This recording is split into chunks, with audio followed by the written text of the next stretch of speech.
petite vidéo sur l'Aerox. Je vais présenter rapidement ce que c'est.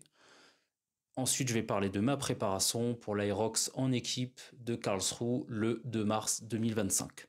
Donc l'Aerox, c'est quoi? L'Aerox, c'est une course de 8 km, course à pied, dans un grand hangar comme ça, et agrémenté de séparer, chaque kilomètre est séparé par une épreuve.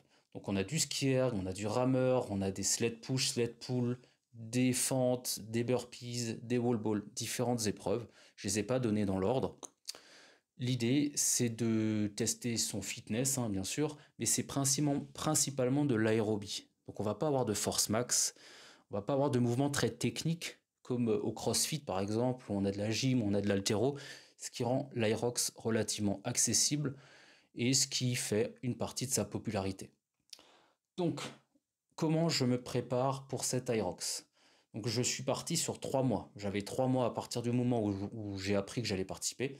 Du coup, j'ai fait très simple, un mois, un grand macrocycle de 3 mois, un mésocycle, enfin 3 mésocycles du coup, et les microcycles, on va dire que c'est les semaines d'entraînement, d'accord?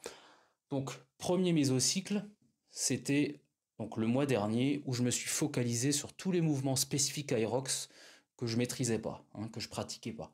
Donc le rameur, le ski erg, les wall balls, beaucoup de wall balls, les burpees, etc. Donc j'ai fait énormément de volume sur ces modalités pour justement rapidement progresser techniquement, appréhender les mouvements et devenir bon, tout simplement. En tout cas, commencer à rattraper mon retard, on va dire.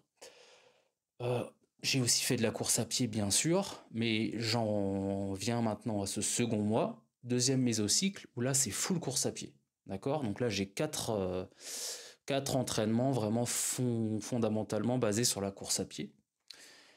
Là, actuellement, c'est simple, je fais deux uppers, pardon, un lower, un entraînement spécifique à Aerox, donc avec de la course à pied, ensuite enchaîné par du rameur, par du ski erg, etc. Bref, on reste dans le spécifique Aerox avec de la course à pied sous fatigue, donc ce qu'on appelle du compromise run. Et ensuite, j'ai une sortie très longue, enfin très longue par rapport à ce que je suis capable de faire en course à pied, une sortie longue que j'ai fait aujourd'hui. Hier, c'était un tempo run, donc une course de 40-45 minutes avec allure 10 km. Et enfin, le dimanche, c'est un fractionné court, donc sur du 500 à 1000 mètres max, pour travailler plus ma VMA et ma vitesse. Voilà, ça c'est pour la manière dont je m'entraîne actuellement, pendant ce deuxième mésocycle. Le troisième mésocycle, ça va être énormément de spécifiques, donc vraiment des entraînements type Aerox, mais 3-4 fois par semaine, pour me préparer tout simplement et réduire un maximum la musculation. C'est plus du tout la priorité, la musculation, c'est simplement pour maintenir un petit peu un physique, ça fait toujours plaisir. Et la force, c'est quand même important, d'accord? Donc les meilleurs du monde en Aerox sont forts. Maintenant, il y a de très bons compétiteurs qui sont pas si forts que ça. En fait, c'est surtout de très bons coureurs. Parce qu'en fait, la course à pied, c'est le majeur.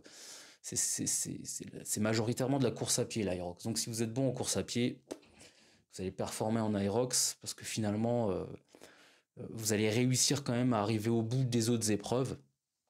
Mais ce qui est important, c'est de réussir à courir sous fatigue. C'est vraiment la clé du succès. Et donc, c'est ce qu'il faut entraîner. Donc, voilà un peu comment je m'organise.